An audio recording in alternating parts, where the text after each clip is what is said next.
Ada yang bilang katanya bayi itu clean slate, kertas kosong, atau ada istilah latinnya tabula rasa.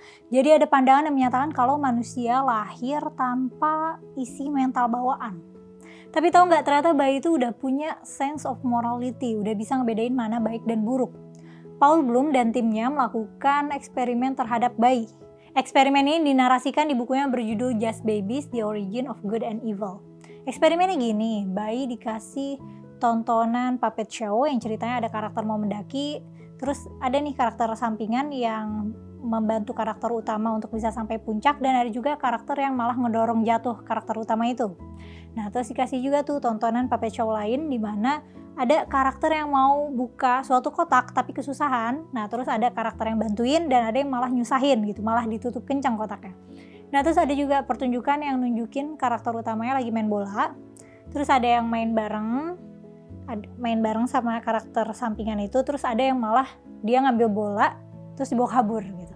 Nah, kemudian bayi-bayi yang belum bisa ngomong dan belum bisa jalan ini diminta pilih karakter puppet yang mereka suka gitu, yang helpful atau yang suka ngeganggu. Dan lebih dari 80% bayi milih puppet yang karakternya helpful, yang suka membantu. Berarti aslinya dasarnya manusia tuh baik ya, suka membantu. Nah, tapi masih lanjut lagi nih. Ada eksperimen lain di mana bayi ini diminta pilih mau cemilan yang mana, anggaplah cemilan A atau B gitu. Nah, habis itu dia pilih nih cemilannya, dimunculin lah tuh karakter puppet yang sama-sama suka cemilan itu juga. Terus ada karakter lain yang gak suka sama cemilan yang dipilih sama bayi. Nah, terus si bayi nih jadi suka sama boneka puppet yang milih snack yang sama. Misalnya dia pilih cemilan A, terus dia jadi suka nih sama boneka yang suka sama cemilan A juga gitu.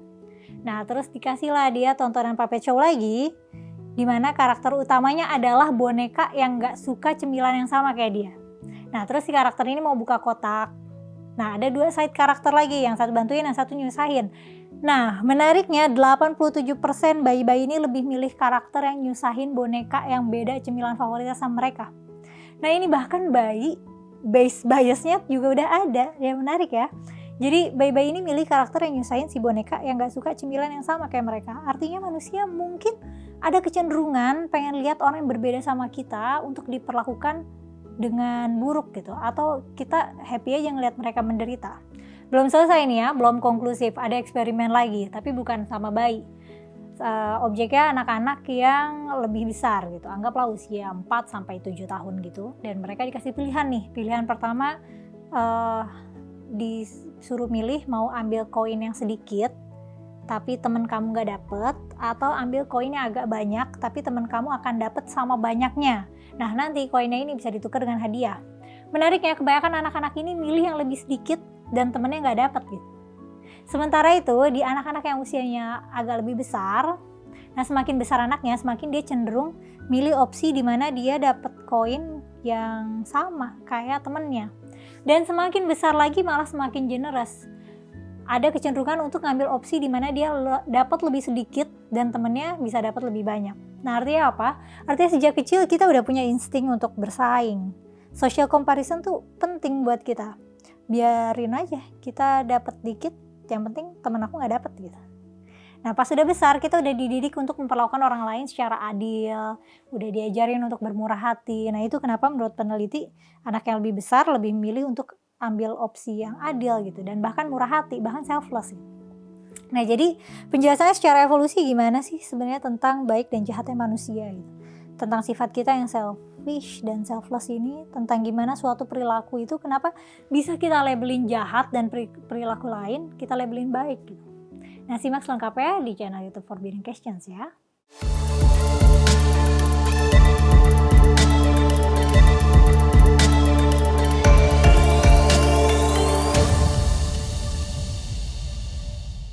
Halo, ketemu lagi sama aku Mela di channel Forbidden Questions, tempat kita mengeksplorasi pertanyaan seputar budaya dan agama. Kalau belum subscribe dulu ya.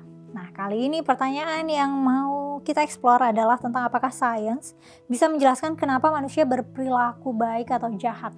Atau apakah cuma agama aja yang bisa melabeli baik dan jahat. Soalnya kalau di agama kan kalau nggak sesuai ajaran agama, meskipun orangnya baik gitu, kalau nggak beriman ya akan dihukum juga.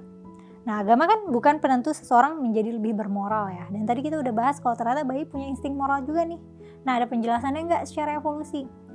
Biasanya secara evolusi penjelasannya itu pakai penjelasan kin altruism. Jadi kita akan cenderung lebih baik, lebih mau berbagi dan menolong itu kalau ke keluarga dan kerabat. Nah, lebih luas lagi ke orang-orang yang kita sering interaksi kayak temen, meskipun gak ada hubungan darah ya. Itu semua alasannya karena menjaga keberlangsungan hidup kita dan orang-orang yang bawa gen kita. Kalau ke temen ya karena mutualis, berharap bisa dapat kebaikan yang sama dari teman-teman atau sebutannya itu reciprocal altruism. Makanya kita tuh kalau udah baik ke orang, ke temen, terus kita malah dijahatin, ya udah kita tinggal aja gitu. Nah tapi ada kasus di mana manusia mau menolong orang lain yang sepenuhnya orang asing. Kalau misalnya kamu lagi traveling dan nyasar, atau ada orang yang jahat sama kamu, kalau kamu ada di kota yang tepat, kamu bisa ditolongin dan dijagain. Atau misalnya ada bencana alam, anggaplah di Palestina gitu. Kita mau aja berombongan jadi sukarelawan untuk bantu-bantu di negara lain. Nah, itu kan mereka-mereka yang jauh ini kan gak saudaraan sama kita, gak temenan sama kita, tapi bisa aja saling bantu. Nah, ini kasusnya kalau di kota yang tepat ya. Di kota yang salah bisa aja kita habis malah dirampokin. Bedanya apa? Bedanya budaya masyarakatnya, perilakunya udah evolve menjadi lebih moral. Dan kenapa bisa gitu? Pola asuh, pendidikan, dan lingkungan tentunya punya peran yang signifikan banget dalam membantu pembentukan masyarakat yang tertib, kooperatif, dan jadi minim aksi kriminal. Sebenarnya yang evolve itu bukan perilakunya ya, yang evolve itu otaknya. Otaknya evolve sehingga bisa memikirkan hal-hal yang membentuk perilaku. Karena kita mulai bisa comprehend prinsip tentang keadilan dan kesetaraan. Karena kita bisa comprehend itu, perbudakan jadi ilegal, rasisme jadi dianggap hal yang buruk. Dulunya rasisme adalah hal yang wajar kan. Nah, sekarang kita bisa mikir nih bahwa orang lain sama setaranya sama kita, sama-sama berhak hidup dan hidup bahagia. Nah, aku termasuk orang yang optimis kalau masyarakat akan tambah pinter, tambah paham akan sejarah, lebih aware sama bias-bias yang bikin kita jadi diskriminatif, entah itu bigotry, rasisme, seksisme, klasisme, lookism. Kita aware nih kalau kita punya tendensi untuk diskriminatif, dan maka dari itu kita bertindak yang lebih sadar lagi. Nah, yang adil gimana sih gitu. Jadi pengen jadi orang yang adil. Karena manusia punya nih kapasitas untuk aware dan berperilaku overriding bias kita. Dan kita terbukti punya kemampuan untuk restrain our tendency. Kalau ada impuls kita pengen nonjok orang karena kesal gitu, atau kita cemburu atau karena apapun, manusia mampu untuk meredam impuls itu dengan berpikir rasional gitu. Oh ini gak baik, aku gak boleh nonjok dia tiba-tiba gitu.